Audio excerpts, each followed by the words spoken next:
എന്റെ വാപ്പ അവിടെ ഇരിക്കുന്നുണ്ട്. ഇന്ന് വല്ലതും തടി.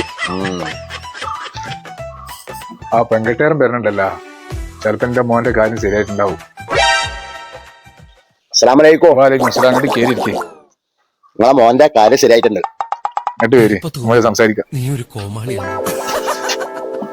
എന്റെ മോൻ ഒരുപാട് പെണ്ണ് കണ്ടിട്ടുണ്ട്, ഇതെങ്കിലും ശരിയാവോ? ഞാൻ അതിനല്ലേ ചങ്ങായ വന്നിട്ടുള്ളത്.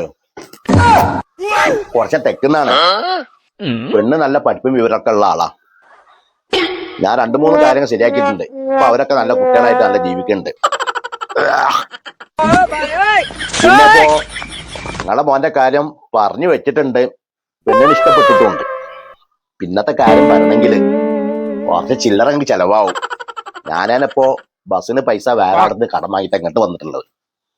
ഭക്ഷണം കഴിച്ചിട്ടില്ല, ചായയും കുടിച്ചിട്ടില്ല. അപ്പൊ എനിക്ക് തിരിച്ചു പോകാനുള്ള ബസ് കൂലി നിങ്ങൾ തരേണ്ടി വരും. നാളെ ഞാൻ അവരോട് ഫുൾ കാര്യങ്ങളൊക്കെ സംസാരിച്ചിട്ട് ക്ലിയർ ആക്കും. അപ്പൊ പോയി കാണും ചെയ്യാം. എന്റെ മോന്റെ കേസ് ഇജ് നടത്തുന്ന കുറെ കാലായി. ഇജ് ബസ് കൂലി വാങ്ങിക്കാണ്ട് ഇങ്ങനെ പോകും. എന്നിട്ട് ഇതെങ്കിലും നടക്കാഞ്ഞാല് അടിച്ച് കയ്യും കാഞ്ഞാൽ മുറിക്കും. നിങ്ങളെ മോന്റെ കാര്യം ശരിയാക്കിയിട്ടേ ഞാൻ പോവുള്ളൂ. ബസ്സിന് വരെ പോകാനുള്ള പൈസ 10ന്റെ പൈസ എന്റെ കയ്യിലില്ല. എന്താ നിങ്ങൾ തങ്കത്തെ പൈസ എനിക്ക് തരുന്നു ഉറപ്പാണ്. 3-4 ദിവസം മുന്നേ നല്ല പൊരിക്കടി ഇങ്ങനെ കൊടുന്ന് വെച്ചല്ലോ, അത് ഭയങ്കര ടേസ്റ്റ് ആണ്. അത് കുറച്ച് കിട്ടാൻ പറ്റില്ല മാർഗം കൂട്ടങ്ങൾക്ക്. അനക്ക് പൊരിക്കടിയിലാ വേണ്ടിയത്. നമുക്ക് അതൊക്കെ ഞാൻ ഇവിടെ വാങ്ങി വെച്ചോളാം. ഇജി മര്യാദക്ക് എന്റെ മോന്റെ കേസ് നടത്ത്.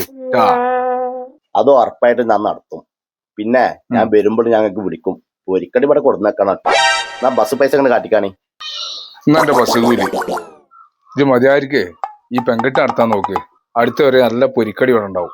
അത് ഉറപ്പായിട്ടും ഈ പെൺകെട്ടാരൻ കുഞ്ഞാപ്പം നടത്തും. പോരെ മതി, ഞാനാണ്ട് പോട്ടെ. എന്നാ പോയി വാ. ആളൊരു തട്ടിപ്പ് കേസാ.